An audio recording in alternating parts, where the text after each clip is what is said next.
you to another episode of Hold My Cutter, coming your way here, burned by Rocky Patel, a couple of blocks down from PNC Park on the North Shore, where our guest hangs out all summer long. Of course, the Ford and I do as well. Ford actually has his studios right across the way here, but just a great place to hang out. And this portion of Hold My Cutter brought to you by Eric Katz with Berkshire Hathaway Home Services. Eric Katz can help you with all your real estate needs, including buying a home, building a home, or selling a home. Take it from us. She is the best. You will love working with Era. Experienced, thoughtful, most importantly, she's trusted, a trusted real estate agent. We love her. You will too. Give her a shout. Go to askeracatz.com. That's askera, A-R-A-H, Katz, K-A-T-Z.com. You'll be glad you did. And some of our guests on Hold My Cutter receive gift cards from David Allen Clothing featuring men's and women's custom suits and luxury casual wear. Located in Mount Lebanon, David Allen Clothing will work with you to build a custom wardrobe that is truly one of a kind. From celebrity actors and athletes to the young professionals, David Allen here for you. And he's here for us, Don Kelly. In a previous episode, we talked to the Don. By the way, do you have the nickname for our... we went back with the vintage white label Connecticut Rocky Patel, the torpedo style. It's the torpedo, yeah. So you have the nickname, but this is Joe Boo's favorite. You know, he likes the light cigar. We're going to light him up over here. Oh, wow. Yep, Joe Boo's here. He's lit up. He's nice. Smoking. Yeah. That's really nice. Yeah, he likes the light cigar, so he loves the white label. Very. You see the white hair? Yeah. Yeah, I mean, it just fits. We talked to Donnie a lot about how he got into baseball. Don Kelly, he's a number of years now, going on 6 seasons as bench coach for the Pirates. He's back home, a Yinzer, whether John Wayner believes it or not, we believe he is.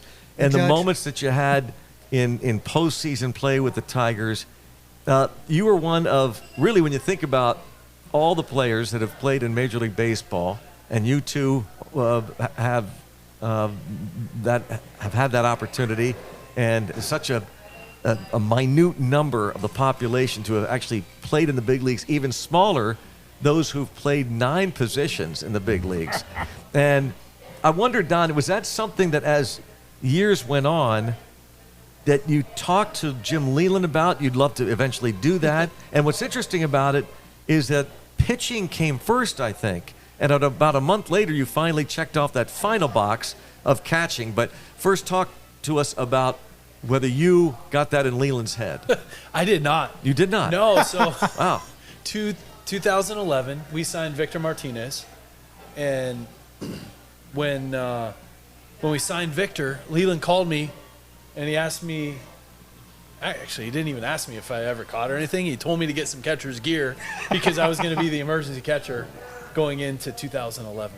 So, jeez. Yeah, it was not a conversation, and I didn't question anything. Just I got the out. catcher's gear, Yep. And we went out there and in spring training and you started working on it. catching bullpens and learning how to do it. Did anybody work with you in particular? Because you had really not done much of that at all. Not at all. I mean, never in a big league game. No, and never I never caught ever. Anywhere. Wow. And so in spring training, you'll like this. So they'd send me to the backfield in Detroit.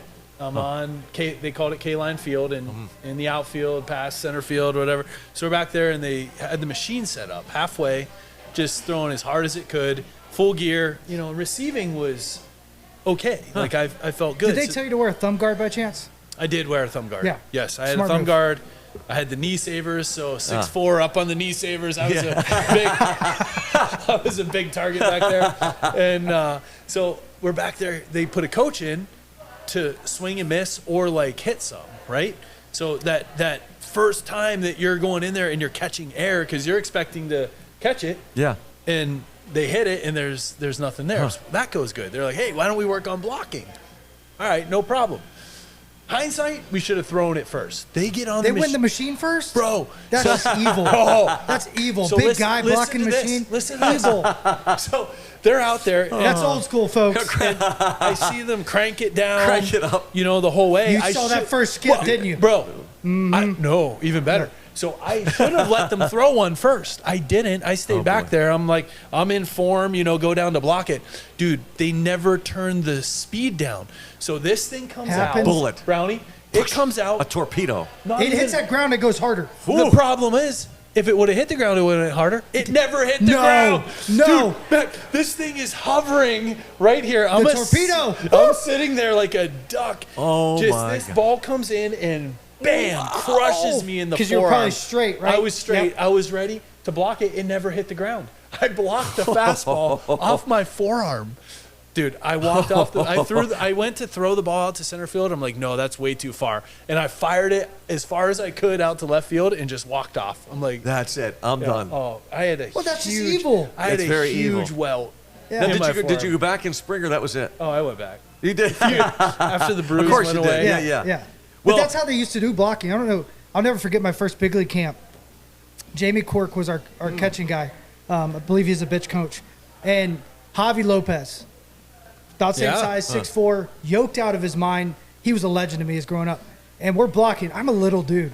They throw in the breaking ball, and this thing is going probably 87 off the dirt. When it hits the dirt, it's about 107. I have bruises all on my chest from blocking it. But me being a little guy, I'm like, yeah. But my chest hurt. Javi, big old forearms, was just loaded with marks. Yeah. He's like, I'm never touching that thing again, ever. Because it is miserable because you have a cut in the ball, it goes this way. Oh, yeah. But me being a little guy, and, that's what I was brought up on in my college days, is like, we had the worst balls. We had the machine that would maybe spit at you straight.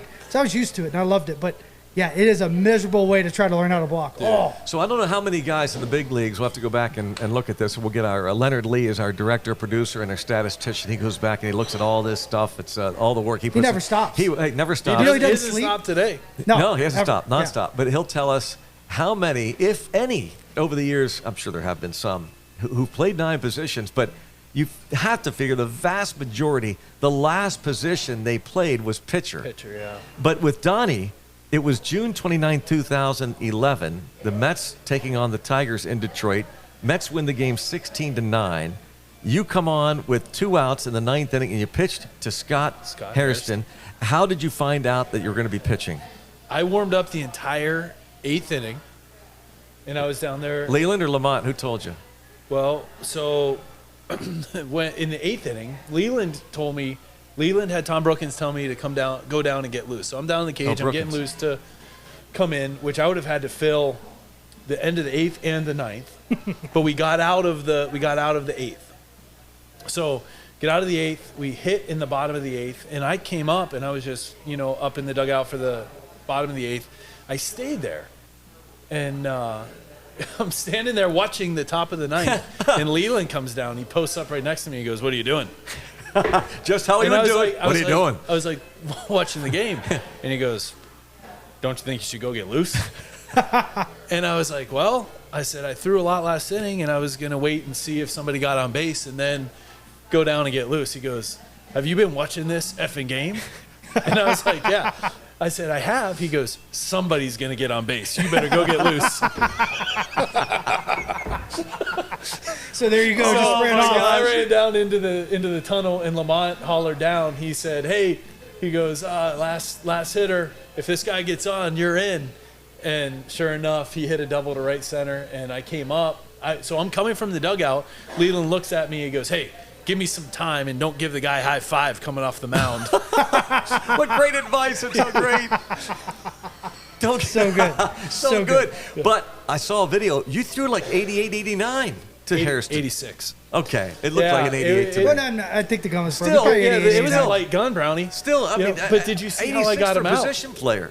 Did you see how I got him No, out? I didn't. You No. got your first hitter out? I It was did. a breaking Beautiful. ball. It was a breaking ball. Yeah. You But kidding no, me? So, hey, Victor With Martinez. the deuce? Victor Martinez fires down the 2, and he's like, "Oh yeah." But there's no high five afterward. Well, thank goodness, the breaking ball didn't break. It was a best backup. type- oh, It that's the was. best It was a one. backup because Yeah. if it would have broke and actually broke, Yeah. he would have crushed it. But it kind of backed up and got off the barrel a little bit. But I saw the fly ball, and then you sprinted off the mound. No high. Once you got in the dugout, it was okay. Yeah. But so that's June 29th, 2011, and then a handful of days later, July 2nd of that year, against the Giants at Comerica in Detroit, the Tigers lose this game 15-3. 4th inning, Victor Martinez gets hurt, a shoulder injury, I guess. Yep. You come on to catch. I came on to catch. In the 4th? I had to cover 6 innings. First time. First time. Stop. Yeah. So what happened is that we had an hour and a half rain delay at the start of the game. We played 2 innings, had another hour and a half rain delay, and in the top of the 3rd inning, Victor Martinez took a foul ball. That pad on the shoulder, it got underneath it or around it and drilled him in the shoulder. We were down 10-zip. And so 3 hours worth of rain delays. It was already 10:30, 11 o'clock at night. Donnie! Yeah, Leland didn't want to put Avila in because we had a day game the next day. So he's like, all right, get your gear. You're going in. What are you doing? Yeah, what are you Don't doing? you think you should be getting ready to catch? So you go in there. What's more nerve-wracking? Could you put on your pitching gear? or catching for the first time? Oh, catching. Way more, yeah. Yeah. I think the pitcher's Ryan Perry, if I'm not Ryan mistaken. Perry, yeah. You ended up catching 3 Ryan guys, Perry, I think. Lester Olivares, Jeez. and David Percy. Wow. There's no one knee down My approach God. then. Oh, no. No, not at all. He's up. Well, you know what's funny is I don't know. I've never gone back and really watched it in depth. I'm going to go watch it. But go 100. watch it and watch my left knee, because the next morning I woke up and when I got out of bed to go to the bathroom, I could not move my left knee. And I think I was going one knee before there was one knee. Before it I was think popular. You didn't want I anything think I was about you. dropping I it love down. it. you There know? we go. He started it.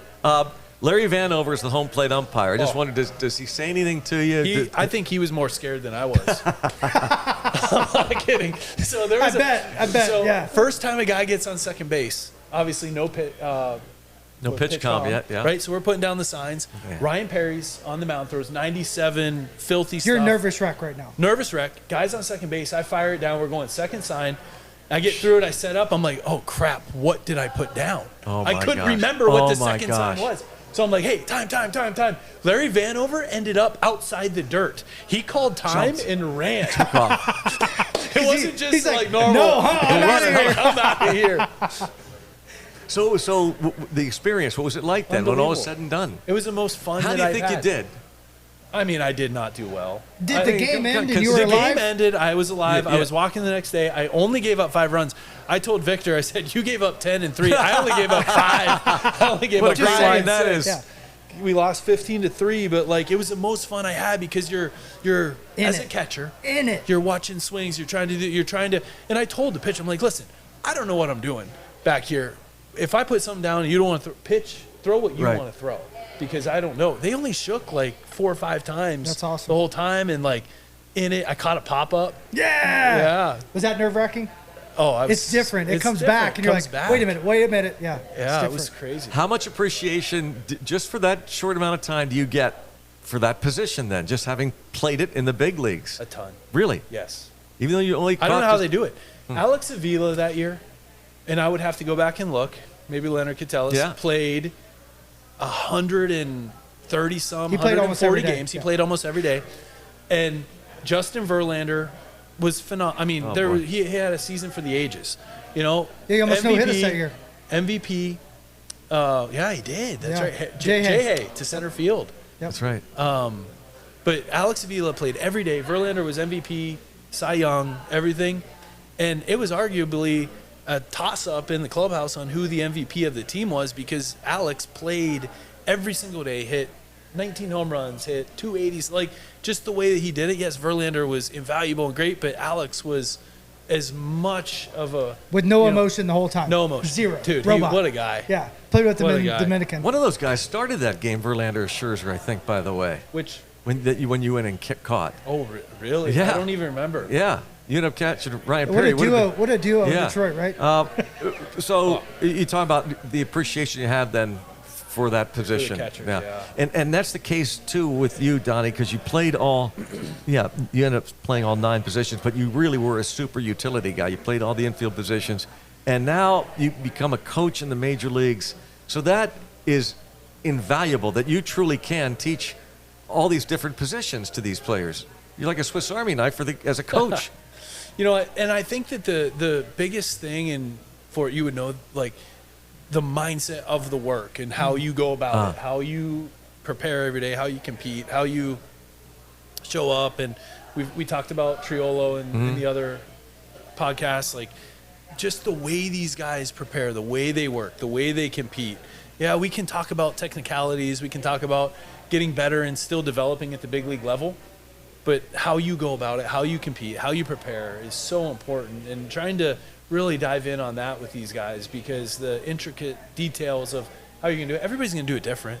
Everybody's going to catch different. Everybody's going to, have a different way to go about playing third base. Triolo and Ke'Bryan Hayes, there's not a better tandem in the big leagues than, Ke'Bryan Hayes is probably the best defensive third baseman. Jared Triolo is, right there with him. And to have those two guys, but they don't play it the exact same way, right. And have understanding how these guys move, how they think, how they go about it, and trying to help them any way you can. And every position, I don't know how qualified I am to teach catchers. I will not be trying to do that. But we talked earlier about Triolo, getting this Gold Glove and how good that feels. And you've talked about it graciously, that he certainly deserves it, the work he put in. But coaching is so much a part of it. People don't believe it anymore, but maybe more so than ever. There's more coaching in the big leagues than there was 40 years ago. It seems that players are being coached up at the big league level like never before. And you know what? I think that guys are getting to the big leagues a lot faster, a lot younger. In that development curve, there's still a lot of development. Would be interested to hear your take for it on it, of when you get to the big leagues, from a physical development standpoint, you still have that. But when you get to the big leagues, and you add the lights, and you add the media, and you add the fans, and you add MLB Network and ESPN and highlights and lowlights and, the bloopers and everything that comes around with being in the big leagues, there's a lot more to deal with in the big leagues than just physical development. Yeah, you also think about the off-the-field things that are kind of required of you, your family and friends that are coming out of the woodworks that kind of came out of nowhere. So there's a lot to be said about that. And go back to what you were saying about playing all these positions and the mindset. How did you pick and choose on what to work on? Because, there's times, yes, you're probably falling into where for a month you're playing second base most often, but then all of a sudden you're playing third or playing right. You may jump out in center. What's the balance there? Yeah. Right? Really How do you keep that up? Because a ball in center field is completely different. I played left and right some. It's completely different. And if you don't see one for 3, 4, 5 weeks, it's a joke. Well, you know what for me it was? Is BP was not just a time to go through the motions and feel good. That was my work. Earlier I referenced taking ground balls at third. I had to take ground balls at third base every single day to feel prepared in the infield. And then I would just rotate left, center, right. Just go. And sometimes I would get a feel for maybe where I would play. So I would go there, but a lot of times just trying to figure out where do I need to go to feel comfortable, to feel confident. If you had no clue, no script of where you were going to play, what were your go-tos on that given day? Like third. Your identity, and then what about the outfield? Left and right. Center. Always felt comfortable? Yeah. Yeah, it was it's more coming true. right at you. Yeah, it's more true. Perfect. When it comes to your coaching philosophy, we talked about your minor league playing days and some of the managers that you played with. Jim Leland stands out. Of course, he's the longest in terms of who managed you. But I assume, Donnie, that you take from all kinds of coaches and managers over your career, correct? No doubt. You learned from a bunch of them. And some of the guys that manage you at the minor league level, I'm looking like this all-star for veteran baseball fans. You'll know the names. Phil Nevin, Larry Parrish, Bill Plummer, Trent Jewett, of course, with the Pirates, Duffy Dyer, former Pirates catcher, Rick Sweet, Phil Regan. Gary Green coached you in the minors with the Tigers. He's now, of course, a Pittsburgher, Yinzer. Greeny's the best. Yeah. So poor Greeny. My oldest brother-in-law was drafted by the Tigers in 2000. He had Gary Green. Gary Green managed him in 2000. And I was drafted in 01. He managed me in 01. 02, he got moved up to Lakeland and had Matt again in 02. Then I made it to Lakeland. He had me in 03. He couldn't get rid of you guys. And then he had Neil in 05. Wow. He came over with the Pirates. So Jeez. Gary Green has managed me and Neil and my oldest brother-in-law, Matt. You wonder why he's got gray white hair. That's crazy. we jacked him up. Yeah, you jacked him up. Yeah. Oh, By the way, great. speaking of that, it was a winning streak that cost you your hair, right? It was 5-game winning streak. What was that? What went into so that? I bet the staff that if we won 5 games in a row, it was in 2022, that I would shave my head. And the middle part was going anyway. So when we didn't win 5 in a row in 22, so going into 23, it turned into more of a, a lot of people signed up for stuff. But we won 5 games in a row in April of 23, and I haven't gone back. Like it looks good on you. It does Thank look you. good. Yeah. What makes Jim Leland a Hall of Fame manager?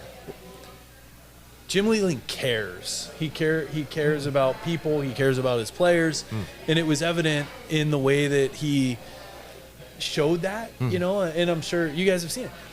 Caring is getting on you sometimes, and when it's everybody in Pittsburgh has seen the one with him and Barry Bonds, and he got on Barry, but it wasn't because he didn't like Barry. He got on him because he cared about him. But there were times that he would just cry. I'll never forget 2011. We got beat by the Texas Rangers, and he came in and just tears flowing about how proud he was of us, how much we gave him. We gave him everything we had. I'm so proud of you guys. Just crying his eyes out. But that was the way that he showed it, the way he communicated, the way he cared. He was So very sincere, so and so open and vulnerable. Vulnerable. I think that's so huge that players appreciate that vulnerability. That Yeah. Leland doesn't suggest he's an expert, knows everything. He's vulnerable and he opens up and the wall breaks down. I think people appreciate that too. They did. Players did. And to be able to see you can that, identify with that. it is, and we're human. Whether you're player, coach, broadcaster, we're human. Yeah. And yes, like we talked earlier about, the fans and the disappointment of this year and not winning, we feel it too. And to be able to express that and let the fans know that, and it's part of, yes, we're disappointed every single night that we don't win a game. And how are we going to work and continue to get better to eventually win here in Pittsburgh? Donnie, the story goes that it was Jim Leland who actually talked to Shelton about bringing you onto this staff. Is that true? Oh, How did you really? end up? Oh, you don't know that? I don't okay. know. Oh, wow. He just shows up and works. Yeah, If you know right. this. That's right. Yeah, I don't never know. stops. I don't Yeah. know. So, and you show up and work. The season compared to off season and preseason or spring training, those kind of almost 3 phases of a baseball life. What's that like for you? What's the daily grind in the season? What's the off season like in terms of being able to kind of exhale, spend time with the family, and then the grind of getting it back into it and setting that schedule for spring training and all the work that goes into it? Yeah, we start in spring. As a bench coach, spring training is toughest time of the year for me. It's because you're a field coordinator. Yes, during spring. you do everything. Yeah, you know, you do it's everything. It's wild. You're there at the latest I'm there is probably 4:30. You're at the ballpark at 4:30 a.m. 4:30 a.m. That's the only time that I can get by myself to compose my thoughts and get everything up on the whiteboard for what we're trying to do. The schedule's already set for that day. You're planning. You're always at least 2 days ahead.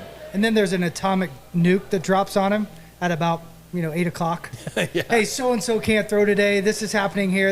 And it's like, oh, No game, no and he BP, just does indoor. it in stride. He's like, Yeah.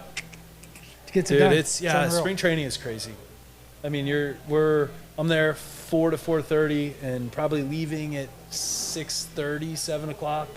It's sleep, go to the ballpark, sleep, go. Like there's no time, and I love it's great. You're getting ready for the season, getting the guys prepared, trying to make sure that you're touching all the bases, so to speak, of making sure that guys are ready for the season. Get into the season. From spring training, things slow down a little bit, but it's still every single day. Like you guys know how it is. Like there's very little breaks. Even an off day is very little, where They're so traveling precious. or Yeah. What's the relationship like with Derek Shelton for you? Great. Yeah, we have a good relationship. Communicate. Feedback, good often. feedback back and forth and Yeah. so on. I see him. I'm in the clubhouse often. I don't go in Shelton's office. I don't bother him often, but they're always chit-chat. Always Yeah. kind of planning and maybe 3-4 days ahead. You see it all the time. It's kind of That's it. remarkable. What's it like realizing that your playing days are over? Because you spent, I think, the last 2 years, if I'm not mistaken, with the Marlins. Yeah. Did you get hurt after did. only a couple games in 2015, whatever? I got hurt, and then I ended up having Tommy John. Oh, wow. And so that was the beginning of the end. Came back in 2016, got back up to the big leagues for a little bit, but most of the time in AAA, and it was good. I knew I was done. You did? Yeah, I knew. Is that frightening? I was not scared at all. No, not at all. No, and you know what How did you know you were done? We've asked this question a couple times, and to I'd love to people? hear it. Yes. I didn't have it. What's it to you? I don't know. You just What- knew that- it, that- but you that- knew You it. didn't wake up and want to go to the ballpark? That drive Yeah. of Yeah. like, you know, for me to compete at the big league level, I had to run through a wall. I had to do everything as well as I could because I wasn't the most talented guy, and I could just tell that it was trending down. The bat started to feel like a telephone pole. You know, right? you're getting older. So the mindset shifted. Yeah, it was like I knew, and you know what was cool about it? And I didn't have any regrets. You That's know, a- there That's great. were That's amazing. there were no what ifs Yeah. of what if I No regrets. No regrets. no regrets. No Yeah. regrets. Well, you know, your last game, the final Oh. game in the big leagues, July 27th, 2016, you go 3 for 5, drive in 2, and an 11-1 win over the Phillies. 2 triples. Jeez, I mean, that's a heck of a way to go Stop out. it. 2 triples? Who's running? I was. Ah! Yeah, I thought you were getting old. Well, you know what? They probably knew that I was going down. They were probably scared to death as I was running. I was gonna like pull a hammy or something, going around. But like But you yeah. said, you leave it all out Leave there. it all I out there, love you that. know, and to have that game, and you know what is really crazy about that, the last thing that Jose Fernandez said to me, and Jose Fernandez, The late obviously Jose Fernandez, passed away, yep. unfortunately, in the boating accident. Yep. But the last thing he said to me when he was leaving the clubhouse that day is, "I'm sorry, bro, it shouldn't be you." About getting sent down. Knew you were And that going means down. a lot coming from guys like From him. Man. But Yeah. then when everything happened, the only thing that I can think of is it shouldn't be you. Like, Wow. why did you Wow. die? You know, like you talk about a guy that was at the top of baseball, that was going to be the face of baseball. You ever see anybody that electric? Oh no, and that Just charismatic. personality, charismatic, Yeah, like- charisma. Oh, galore. I mean, you could put My the gosh. MLB face Yeah. Yes, with him he was in gonna a heartbeat. Yeah. Yeah. you know, and just so tragic of what happened, because talent and, you know, just the way that he carried himself as an opponent, I'm sure he could tick you off because of the way that he was, but as a teammate, all he wanted to do was win, Yeah. you know? You'll go in the bunker with anybody Yeah. like that. It's so wild to have pitchers over the years that you can actually talk to as a broadcaster, reporter, whoever it might be, on the day they start. And he didn't care. He was like Jose Lima, didn't care. Oh, yeah. Loved he sought out people. Let's go, let's talk. You know, the old, it's pretty standard that you don't talk to the starting pitcher that day. You're not supposed to anyway, but Right. they actually would. Well, it's somewhere to put your energy, like for guys like him. Yeah, yeah, Like he's that's so true. geeked up, Yeah, right? needed that. Yeah, Yeah. I'm sure it was great for him. Well, so you end your career then, you go back to the minors and finish up in the Marlins system, right? Yep. And then at the end of that season, you know, your baseball career's over. How did you get into scouting? Was Good it right the question. very next year? It was the next year. Yeah, and I had no idea what I wanted to do. No idea whatsoever. Sounds familiar. And, you know, when you get to the end, I had no regrets about playing. I knew that I wanted to do something in baseball, but I had no idea what. And I called a few people. Al Avila was one who was with The Detroit. general manager. In Detroit. Mm-hmm. And he asked me, he's like, well, what do you want to do? I said, Al, I have no idea. Ha!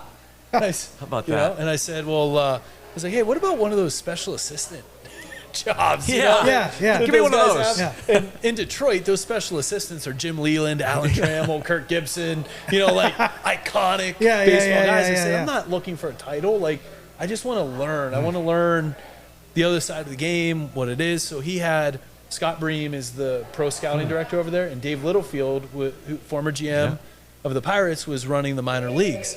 So, man, it was awesome. They put together a job that was half pro scouting, half player development, that I could go on to both sides and learn That's awesome.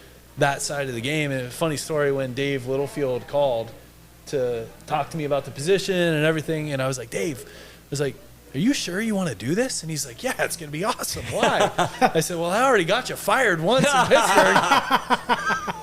Don't want to do it again as a scout. Second chance, yeah, that's great. Oh, that's good.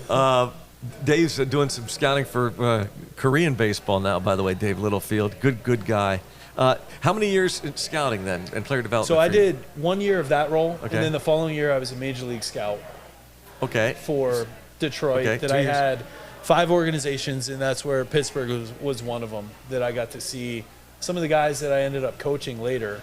I got to scout before I coached them. But now you're scouting, Donnie, and are you thinking to yourself, this just isn't for me? 2 years of it, I got to get back in uniform on that field. What was that process like first? Like scouting wise, like you were kind of in that era of transition. Analytics is really picking up. Good question. Like how is that balance? Because you're learning it all Yeah. on the field, off the field. Then you go into straight major league scouting. Like what was that day like? Great question. So, And the reports too. So the reports suck. Oh. Yeah. You know, when you're sitting there, you're trying to talk write any the scout, they'll reports. say that's been going on forever. They Oh, can't stand those. It's the reports are Because awful. that was a job that the Twins called, and I don't know why the Twins was really strange. And I was like, okay, well, then I got to the paperwork. I'm like, oh, Not for me. Oh, it's tough, man. When you're sitting there in front of the computer, and like I know when you see a player, you know what you think, but then to actually put it down in report format and outline everything and try to be consistent and all this stuff. they would have thought I was drinking. Oh man, it was crazy. Kenner's drinking too much coffee. Yes. Yeah. Yeah. It's imagine. wild, isn't it? But you know what? I'm really thankful for it because it gave me a different perspective on the game and trying to truly evaluate talent from a zero bar of like, okay, who's good and who's not. And I think that you mentioned the analytics. I really believe that in baseball we need scouts and we need analytics 100. because it's a blend. How it's the best way to try to figure out. We're never going to know for sure who that player is. Right. But if we rely just on one or the other, we could miss something. Right. So if we have both, then we can get a scout that can get information to try to figure out who this player is. We're going to see the numbers on what the analytics are. And analytics, I think for me, as a player, when they first came in, I don't know how you felt for it, but I don't know if intimidated was the right word, but I didn't trust them. Like, what are they trying to do? They're trying to make me look like I'm bad. But as I've gotten into coaching, the numbers are there to try to figure out who's good and who's not from a historical perspective of being a true zero. Yeah. You know? I think the PA did a bad job with it at first. Players Association? Yeah, I hate to throw them on the bus, but they kind of made us push back a little bit. Like, don't throw in with the Rapsodo. Don't like, and I think it was because they thought they were going to use it against us. You know, in arbitration, everything else. Sure, but at the same time, if you've read The Art of War, we should understand that to the extent we can use it against them. And I don't think that started happening until 18, 19, a little bit further on. But yeah, to your point, it should be a benefit for everybody if you use it properly. Yeah, you know, and like to be able to scout and get a seat higher up, watch guys compete, how they play. Off the field, looking Yes. down on it, right? They say that the game gets easier the farther away you get from the field. It Is that slows true? down. Well, That's for sure. I'll tell you what. So I wrote at my office at home, I wrote, don't ever forget ... Because to me, I never want to forget how hard it is to play at this level. To play baseball in the minor leagues, but then you get to the big leagues and you had everything in. Like, I don't want to forget how hard it is for what these guys are trying to do every single night playing this game. It's the hardest thing in the world So to hard. do. I still try to hit some and do some stuff to make sure I remember. Like, Yeah. you know what I mean? Like, if I'm going to tell somebody something about their swing or anything else, I'm going to go try it and be like, I don't even understand what I'm trying to say. Yeah. You know, so I can kind of get, how they feel. Donnie, were you a good scout? He was Was a I great a good scout? Were you a good You'd have scout to, yourself as a scout? You'd have to ask my boss on that. I I'll have no call idea. Littlefield and see what he says. Yeah, you could ask Dave. You can't self-assess whether you were good. Well, especially now, I would think that now, having done it for 2 years, now down the road, some of the guys you scouted, you're seeing, you can remember, I was wrong on that guy. I did pretty good. Okay, that's good to Yeah, know. I did pretty Interesting. You got to remember, with his career, he was looking at outliers most guys wouldn't look at. When you talk True. to scouts, But, I talk to scouts all the time over Oh, the PNC. I grew up They're with scouts. always trying to just I pick. love them. And that's what most So much scouts do. fun. This dude's sitting there analyzing the game, watching it differently. You can tell the guys that are different, Yep. and he would have been one of them. Oh, Yep. that was almost a don't. Well, Yeah, I would say I did pretty good. I mean, I missed on some guys, but I was pretty close on a lot of guys. I mean, you're never going to be perfect, but for only doing it for a couple years, I'd say I was pretty good. I mean, I wouldn't say I was a great scout. You're talking about guys like John Mercurio, Bruce Tanner, Mike Russell was a big mentor for me. Scott Bream is my boss. Like, those guys have seen so much and done so much scouting. Like, I was definitely not on their level, but I feel like I did okay. Oh, you, again, a greater appreciation, however, for scouts now that you didn't No have doubt. before, correct? No doubt. So now, when you hear from scouts within the organization, do you think you're listening closer to them than you would have not had that experience? I would think so. You know, we've got some great guys in our pro scouting department that have a lot of experience, and you know, they've done tremendous. I love talking to them at our meetings, and it's. Do you know McNally at all? Not Sean well. McNally, Not well. I know of him. Hottie Rod, Yeah. Andrew Lorraine. They were all. Oh yeah. in, and they- Yeah. Just talking Well, to them about it's fun it. because for many years in a former life, I would really hang out in the press room with the scouts. Would go out on occasion and watch players with scouts and watch that life. The part-time scouts, by the way, you know, not even the pro scouts, the bird dogs. And so I just wonder the evolution of the game. Yes, those statistics, the analytics, so important. We hear that all the time. It's striking the balance. I wonder sometimes whether that balance is being struck. Sometimes I wonder if slowly but surely they're pushing those scouts off to the side. I don't know. I wonder. I worry. I hope that's not the case. I worry too. Because I just think they're so valuable because, and you know it, Donnie, there's so many things when you watch a baseball game that there is no way you can measure what we just saw. There's just no way. There's no way you know what that runner at first base taking that bigger lead who's a threat to steal, what he does to that mindset of that pitcher. There's just no way to know that. There's no way to know does the catcher call something different because of that. Yeah. That's just one minute, small area, but it happens all the time during the course of a baseball game. You're right. And you just wonder, And that wins you one-run games. well, yeah, Those little things win you one-run games. 100%. You're right. So you go from scouting for 2 years, and now you wind up as a coach for the Houston Astros. How'd that happen? So when I was with the Diamondbacks in 08, AJ Hinch was the director of player development. And AJ and my boss with Detroit, Scott Bream, are really good friends. So I don't know exactly what transpired there, but AJ called the one day, and they called the Tigers and asked for permission to interview me. AJ called, I went down, interviewed for the job, and ended up getting the job. Did you have a feeler out there? Like, did people know that you maybe wanted to get on the field? Scott did. Scott knew that eventually I wanted to get back on the field because scouting's so tough. You know, we're competitors. You know, we came up playing the game. You get that win-loss at the end of the day. As a scout, there's no win or loss. Yeah. You know, it's really hard. You're by yourself all the time. There's no camaraderie like what these guys do. They're on the road all the time, filing. It's them and their computer, you know, and writing reports. It can be a lonely life, I'm sure. Can be, Tell you know? brought life back to me this year. Having a teammate, kind of a battery, because I did miss that. Because there is a lot of times where, like, you know, these hosts have their own routine. Me and Rob King, if he's there, like, yeah, he's in there as my teammate. But, you know, Ali, Haley, played with that. different people, like Potash doesn't watch the game with me. Yeah. You know, these people, so I'm in there by myself, have a room with all the cameras, and I'm just like, you know, and you do miss that. Yeah, you miss And there's that. times where, like, you know, you get a call, and you're like, yeah, I'm thinking about it, you know. But I was wondering, like, if you were putting feelers out there or whatnot. Yeah, no, I didn't. My boss at Detroit knew that eventually I think I wanted to get back on the field. But it's not, you don't. Yeah, it just happens. It just happens, Yeah, you know? I love that. First base coach for the Astros in 19. Yeah. Right?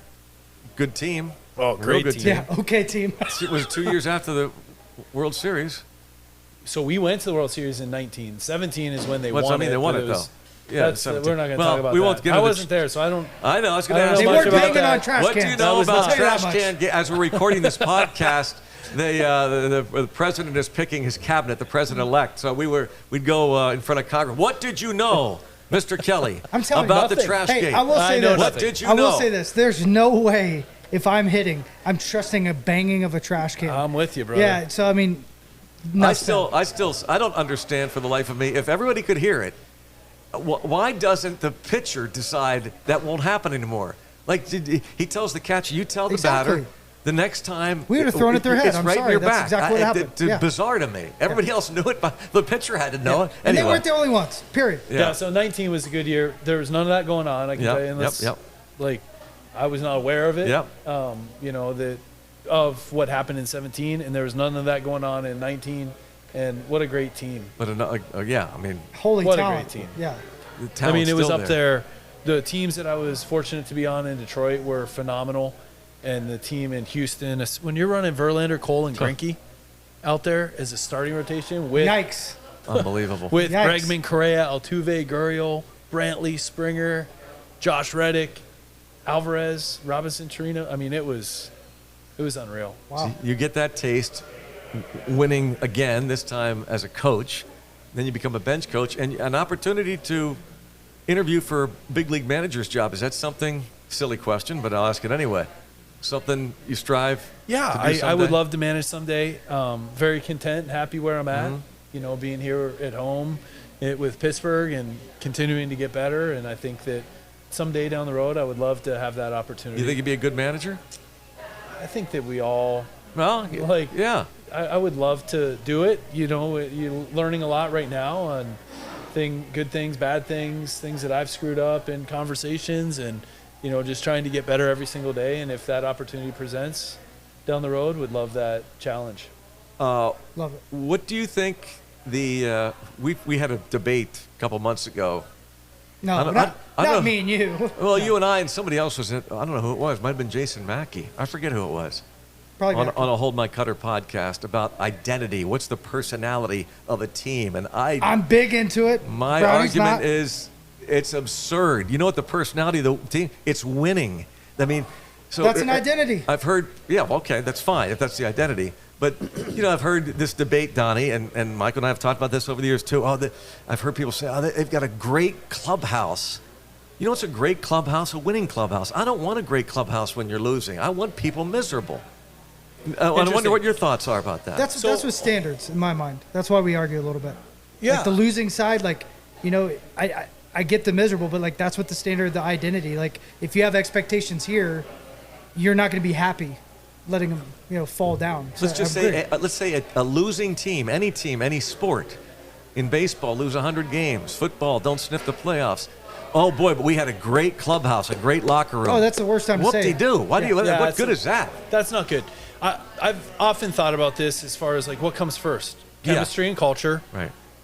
or winning. And I think they both can breed each other. I don't think that there's one way or the other. It's kind of like talking about scouting and analytics. Yeah. I think you need both, and you need things to mesh and gel, and guys to show up every day on. Like I look back at our time in Detroit, and we talked earlier in the other podcast about 2011 with the Pirates, 2012 with the Pirates that led to 13, 14, 15. I look back at our time in Detroit when we signed Victor Martinez. There were some things that went on. Music was one of them that started.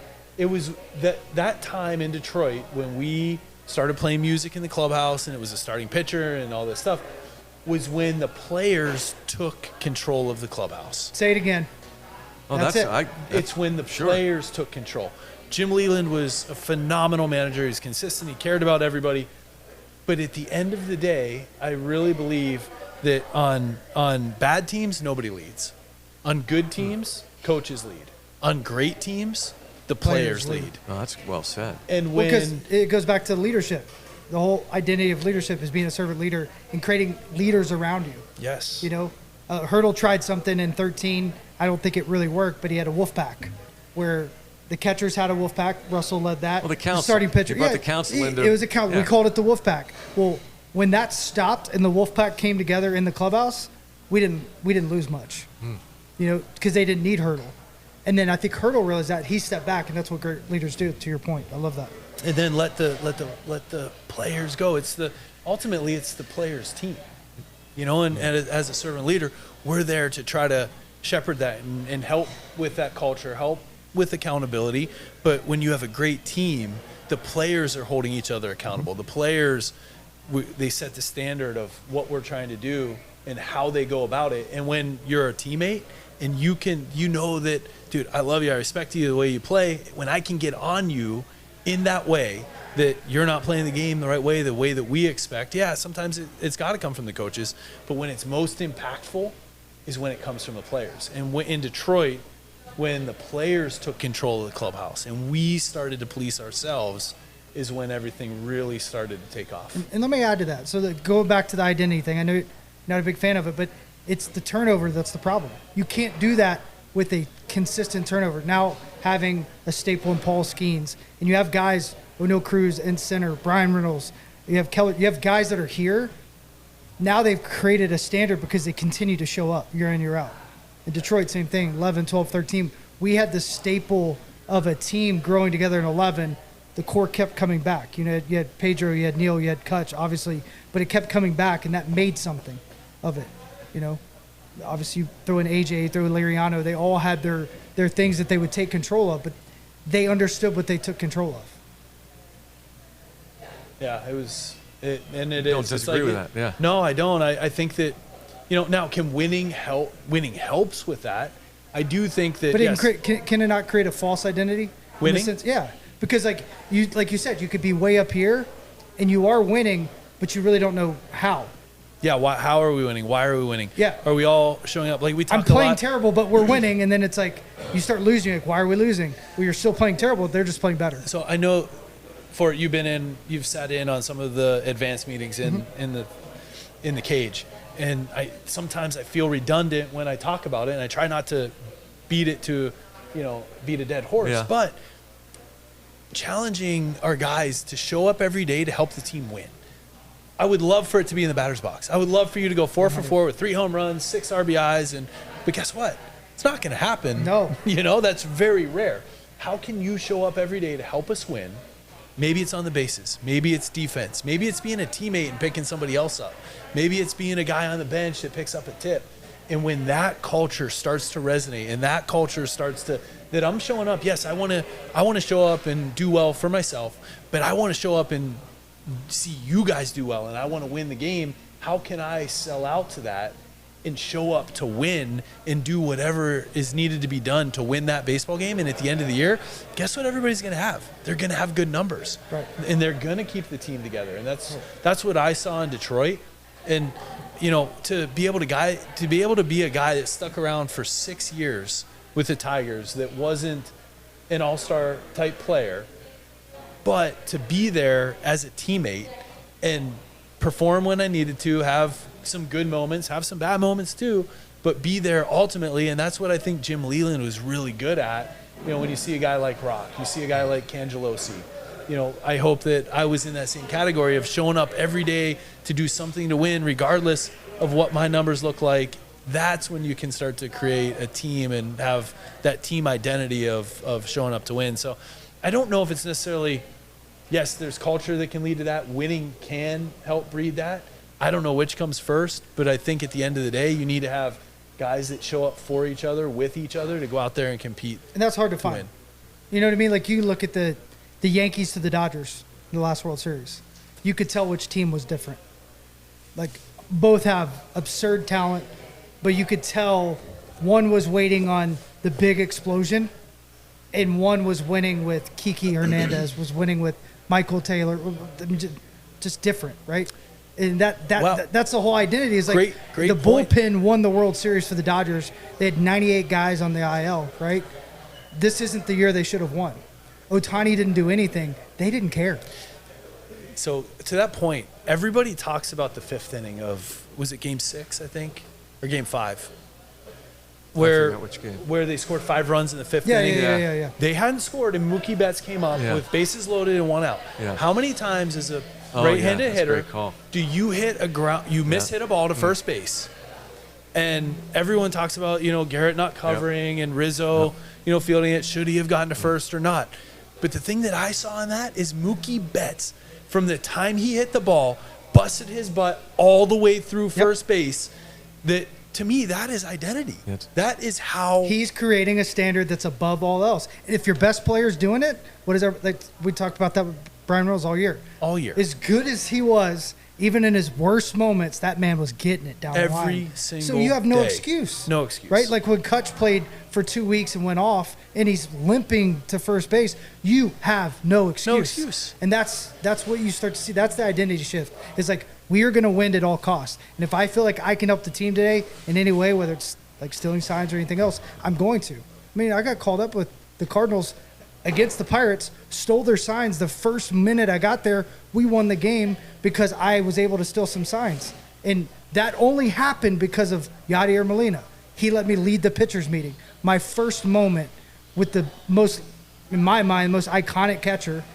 But that created something, and once again, it was led by the who? Yadier Molina, a position player, a player, but the guy that undressed my bag and did my locker was Wainwright. Talk about a standard that was changed in the playoffs that year. We get down the weeds on it because we really break it down. You say that's their identity. So Mookie Betts does that well. We also, the same series, see an outfielder, no disrespect, but Teoscar Hernandez, it's a fly ball, should have been easy double if not a triple, and barely gets to first base. So it's not an identity that takes over the whole team. I mean, you'd love for 25, 26 guys to do that, but it doesn't necessarily happen. But what is the conversation that maybe happens between some of those guys and Teoscar? Understand. Yep. The only thing I'll say is Teoscar Hernandez, it wasn't his first game in the big leagues. He's been around a long time, and it happens. I know we always say this. There's always that addendum at the end that we always say, no excuses, but it does happen. He'll learn, but it happens. It does. And it's how long it lingers for me. Like if he does it again and again, that's a problem. If he does it once and it's a once and off, you're like, okay, something changed. But you think that again, we'll go down a different rabbit hole. We won't do that. Spend this time with the Don, with talking about this. But you would think after all this time, all the discussion, all the talk about Mookie Betts, Brian Reynolds, these guys that busted all the time. It's hard. And this is of the fan in me. Apologize. You guys have been down there. It's just hard to imagine. Although my buddy John Wayner always goes like, I'm sorry. There just is no excuse at the big league level or the professional level for that matter that it happens at all. But it does. It does happen. And, I think that's the challenge is we're human. And these guys are human when you can have those conversations around, hey, it's unacceptable. Yeah. If we're going to dog it, that's not the way that we're going to compete and play. That's not the standard that we're going to hold ourselves to. And how do we continually, it's never going to be perfect. Nobody's perfect. And there's going to be times that we do fall short, but how quickly do we address that issue? How quickly do we get back on the horse and continue to compete to win? And I remember Teoscar, he came up with that big grand slam against San Diego. Yes, that was before what you're talking about, but going back to analytics and scouting, right? If we don't have scouts, we can't see that type of attitude and that type of commitment to winning in the minor leagues because you're never going to see that in numbers. Truth. So is there somebody that our scouts are going out there to see that moment that maybe a player gets an opportunity to play a year longer, or maybe gets to the big leagues for a cup of coffee because of the way they go about it, and then they end up having a heck of a career. Well, that's true. Amen. That's true. I'm going to have to run, boys. Well, that's I got to camp. That's perfect timing. Perfect timing? I don't want him to leave. I don't want to stop. Thank you, Donnie. Donnie Kelly. And, appreciate you guys. Can't thank him enough, and we'll have him back, no doubt about that, for another edition of Hold My Cutter.